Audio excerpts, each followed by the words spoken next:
The film opens on February 3rd as we're introduced to Walter Sparrow, an animal control officer. It also happens to be his birthday, and all Walter wants is to get home as soon as his shift ends. But just 1 minute before he clocks out, his boss calls and orders him to handle an emergency case. Even though he's clearly annoyed, Walter has no choice but to head out and take the job anyway. Have an unidentified 1 minute to 5, Sybil. Walter arrives in the basement of a Chinese restaurant where an aggressive dog needs to be restrained. To calm it down, Walter starts talking softly, using stories to distract the animal, and little by little he manages to get close enough to control the situation. As he checks the dog's collar, Walter notices the name Ned. For some reason, the name shocks him. A second later, the dog suddenly bites Walter and runs off. Injured, Walter chases after it while carrying a tranquilizer gun. The pursuit leads him into a cemetery, but Ned disappears without a trace. While searching the area, Walter's attention is drawn to a Nissan parked nearby with the name Laura Tollins written on it.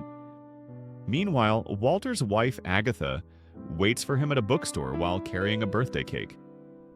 Since Walter still hasn't shown up, she starts browsing around and becomes interested in a book titled The Number 23. Not long after, Walter finally arrives and sees Agatha reading the book. From another corner, Ned silently watches Walter. Walter then tells Agatha about the strange incident he just experienced, and she decides to give him the book as a birthday present. Walter later learns the novel was written by a mysterious author known as Topsy Kretz. That night, they attend a party with their friends, but Walter's curiosity keeps pulling him back to the book, and he continues reading it instead of fully enjoying the party. In the book's opening pages, there's a warning stating that all the characters are purely fictional. And if any reader starts noticing similarities to their real life, they are advised to stop reading immediately. When Walter gets home, his teenage son, Robin Sparrow, wishes him a happy birthday and gives him a present. She's a nice girl. Happy birthday. Walter then opens the first chapter and is introduced to the story's main character, a man named Fingerling. The only thing I remember is the name. Fingerling. The next day, February 4th, Walter gets the day off to recover from the dog bite he got from Net the night before. I'm giving you a clean danger to anyone. Well, you can go. At home, he continues reading. Chapter 2. The book asks readers to imagine themselves as the main character, making the story feel deeply personal. The story follows a young boy living in a remote town who studies hard, believing education is the only way to escape that place. Fingerling becomes friends with his neighbor's dog, owned by a woman named Widow Dopkins, which often runs over to his house. However, his father strictly forbids Fingerling from going onto the neighbor's property. On his 11th birthday, Fingerling breaks that rule and follows the dog inside the house. There, he discovers Widow Dopkins lying dead in her bedroom, covered in blood. Although the authorities rule her death a suicide, Fingerling is convinced a madman is responsible. That traumatic event later inspires him to become a detective. After finishing Chapter 2, Walter tells Agatha that he and Fingerling share many similarities. It almost feels like the book was written based on his own life. He even shows her an old photo album of a neighbor's dog that used to run away all the time, which eventually led him to work in animal control. Walter also admits that the story of Widow Dopkins reminds him of his own mother, who died when he was 8 years old. However, Agatha disagrees and suggests that Walter keep reading to see where the story goes before jumping to conclusions.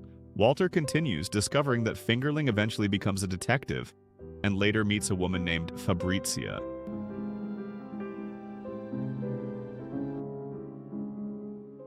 On February 5th, Walter returns to work, but he spends most of his time secretly reading the book instead of focusing on his duties. He has now reached Chapter 5, where Detective Fingerling encounters a blonde woman who is about to take her own life. Using his own approach, Fingerling manages to calm her down and convince her to reconsider, and she eventually abandons her plan. The woman then reveals that all the terror in her life comes from the number 23. Tearing posters off the walls, she explains that her father took his own life after her mother died, and since then, the curse of the number 23 seems to have passed down to her. The number haunts her everywhere, in dates, clocks, book page numbers, even in her own name, vehicle license plates, and the colors surrounding her. Hearing all this, Fingerling becomes confused. To lighten the mood, he starts telling silly stories, making the woman laugh. Convinced he has successfully stopped her from harming herself, Fingerling then leaves. But as Fingerling walks down an alley, the blonde woman suddenly collapses right in front of him and ultimately dies. Reading this part, Walter is deeply shaken. That's when he realizes something disturbing. His own initials start with the letter W, and W is the 23rd letter of the alphabet. Walter then goes to the bookstore trying to find information about the author. But instead, he discovers that the book was independently published, and the writer known as Top Secrets has never released another book. When he gets home, Walter shares his growing obsession with his family. He explains that when the numerical values of the letters in his name are added together, the result is 23. His birthday is February 3rd, February being the second month and the date being the third, which also forms 23. Even his birth time, 11/12, adds up to 23. And surprisingly, both his ID number and driver's license also contain the number. Walter becomes convinced that the book was written about him, but Agatha remains skeptical and reminds him that in the story, Fingerling eventually becomes a killer. She then seriously asks Walter, could he be a killer too? Walter then continues reading Chapter 7. In this part, Fingerling begins seeing the number 23 everywhere. He goes to a hotel with Fabrizia and notices the clock shows 9:14, which adds up to 23. Inside the room, Fabrizia asks for a role-play game. She tells Fingerling to pretend he's going to kill her, and he reluctantly plays along, but he makes it clear that he truly loves her and would never hurt her in real life. Even so, from that day on, Fingerling begins to suffer recurring nightmares in which he kills Fabrizia. Started having terrible nightmares. In the real world, Walter also begins hallucinating, seeing himself stabbing someone. As he's about to close the book, he casually counts his wife's shoes and realizes something unsettling. She owns exactly 23 pairs. The next day, February 6th, Agatha wakes up and finds Walter sleeping on the couch. She notices strange calculations about the number 23 scribbled across Walter's arm, along with a disturbing message. Kill her. Panicking, Agatha immediately contacts her friend, Dr. Isaac. Walter then meets Dr. Isaac, a university professor who suspects Walter is experiencing a form of conspiracy-based thinking. Isaac explains how the number 23 often appears in scientific and cultural contexts. The Earth's axial tilt is about 23.5 degrees. Humans have 23 pairs of chromosomes, geometry contains 23 axioms, and blood circulation in the body takes roughly 23 seconds. He even mentions that in the Bible, the book of Revelation has only 22 chapters, as some consider 23 to be a cursed number. Throughout the conversation, Walter continues noticing the number 23 everywhere, making Agatha increasingly worried that he's losing his sanity. Dr. Isaac advises Walter to finish reading the book first. If he still believes the story is truly about him afterward, then only the book's mysterious author can provide the answers. Walter continues reading and discovers that Fingerling visits his psychiatrist, Dr. Ponix, after being haunted by nightmares of killing his girlfriend. Dr. Ponix tries to calm him down, saying that time will heal his mind, and advises Fingerling to take a break from work. When he returns home, Fabrizia becomes upset after learning that Fingerling quit his job. Frustrated, she decides to leave. Soon after, Fingerling realizes that Fabrizia owns exactly 23 pairs of shoes. In a fit of anger, he throws away one pair. When Fabrizia finds out, she becomes furious and tells him he's losing his sanity. But Fingerling keeps ranting about major events he believes are all connected to the number 23, including the execution of the serial killer Ted Bundy, which took place on January 23rd.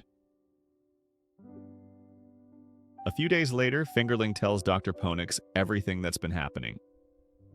After seeing a photo of Fabrizia, Dr. Ponix offers to speak with her directly. Detective Fingerling agrees, but that decision turns out to be a huge mistake.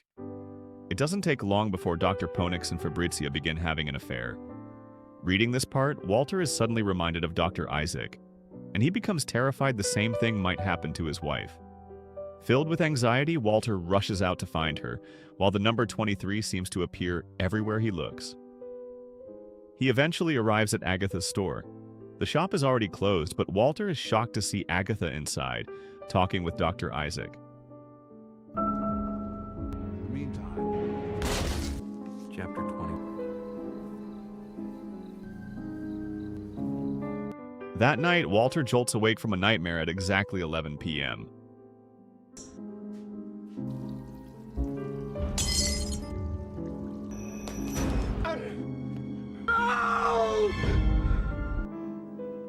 Without really knowing why, Walter suddenly leaves the house and checks into a hotel called the King Edward. Once there, almost on impulse, he asks for room 23. Walter then continues reading the book until chapter 22. In this part, Dr. Phoenix goes to see Fabrizia, only to find her already lying dead in a pool of blood. Not far from the scene, Fingerling is shown hiding in the shadows. It's finally revealed that Fingerling killed his own lover in a burst of rage, but the police instead find Dr. Phoenix holding a blood-stained knife, and he is immediately arrested as the prime suspect. After that, Fingerling is seen standing by the window, preparing to jump, but before Walter can find out what happens next, the book simply ends.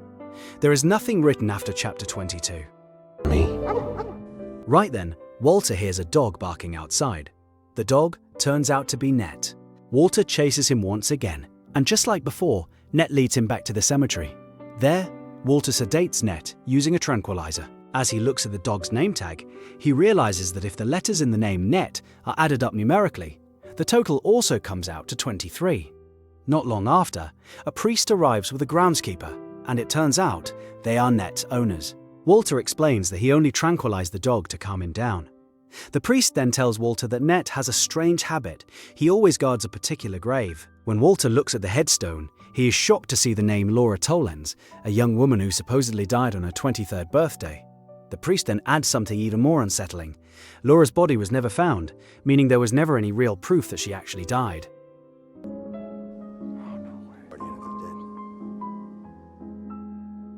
When Walter returns home, he once again finds Dr. Isaac there. Isaac tells him that the book isn't just a novel, it's actually a disguised confession to a horrifying murder. He shows Walter an old newspaper clipping about the death of Laura Tollens, which happened nearly 15 years ago. Isaac then explains that Laura's boyfriend, who was also her college professor named Kyle Finch, had once been arrested in connection with the murder. The way Laura died closely mirrors the murder of Fabrizia in the book, which convinces Walter that Kyle Finch must be the author.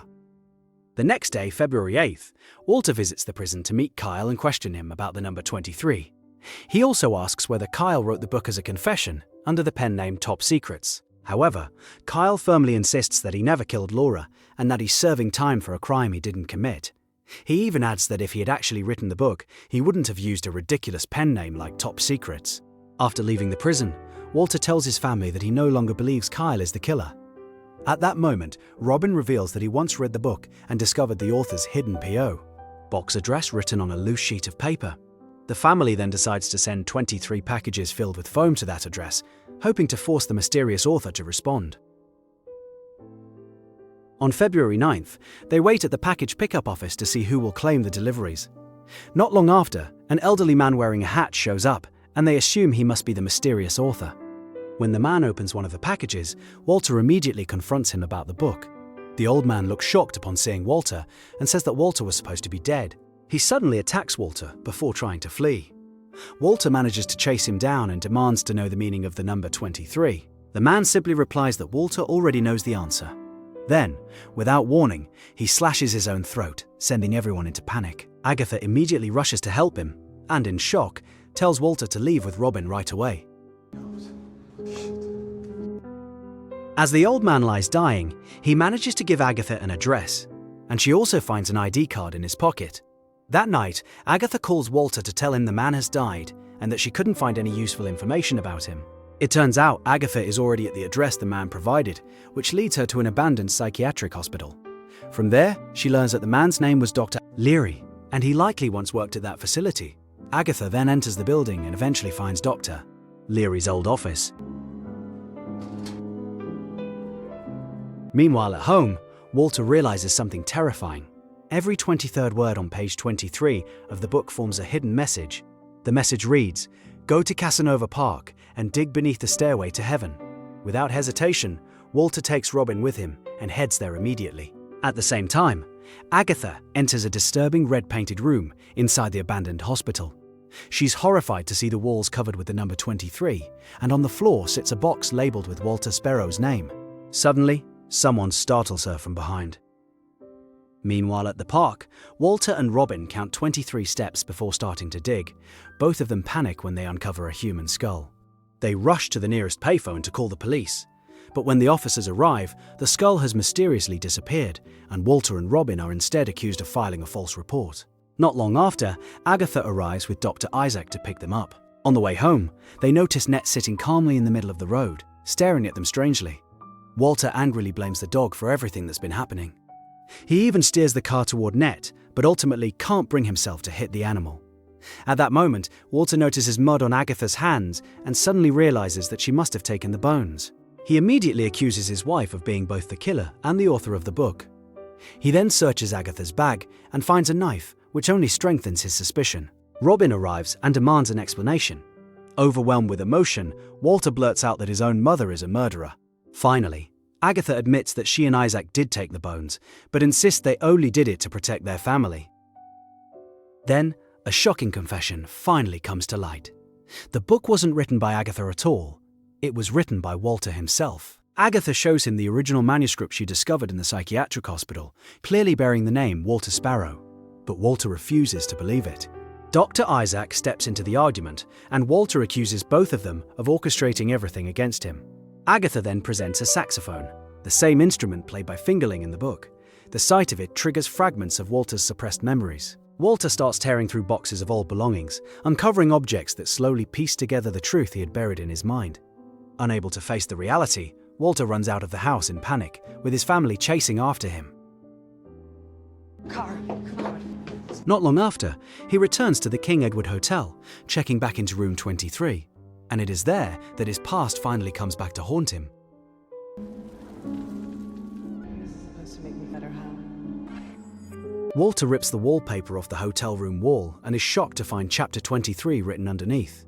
In this chapter, Fingerling finally reveals his real name, Walter. He explains that after his mother died, his father couldn't handle the loss and eventually took his own life. The only thing his father left behind was a message connected to the number 23. From that moment on, the number haunted Walter throughout his life, all the way to college, where he met Laura Tollins. They fell in love, and Walter became deeply obsessed with her. But his world collapsed when he discovered Laura was having an affair with her own professor, Kyle, the same man we later saw in prison accused of Laura's murder. When Walter went to Laura's apartment, he found his belongings already placed outside, along with a cruel breakup letter. In his unstable mental state, Walter counted every 23rd word in the letter and uncovered a disturbing hidden message: kill her.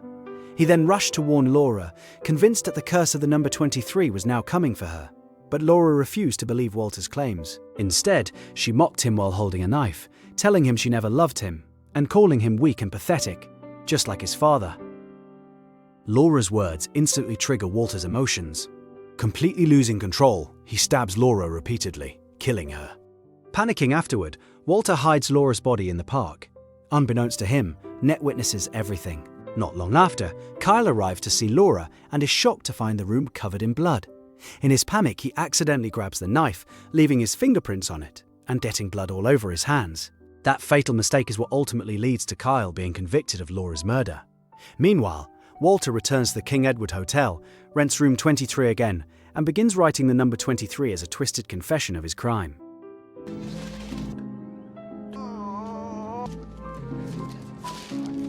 He writes chapter 23 across the walls, the floor, and every surface in the room.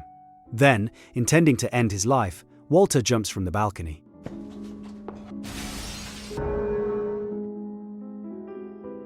However, he survives the fall, though he suffers severe injuries and deep psychological trauma. After the incident, Walter is taken to a psychiatric hospital, because he loses all of his memories. All his writings are dismissed as mere fiction and eventually end up in the hands of Dr. Leary, who works at the facility. Walter undergoes treatment and slowly recovers, but he remembers nothing about Laura.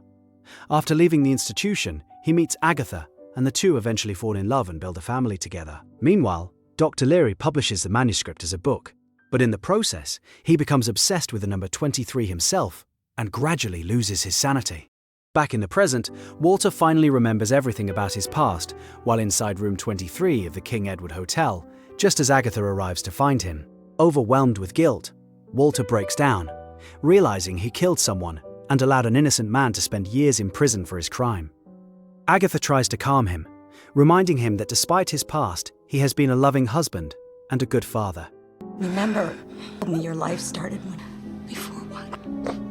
It's not who you are! Killer! Even so, consumed by guilt, Walter walks out into the street and spots Ned once again. For a moment, he considers ending his life, but he changes his mind the instant he sees Robin.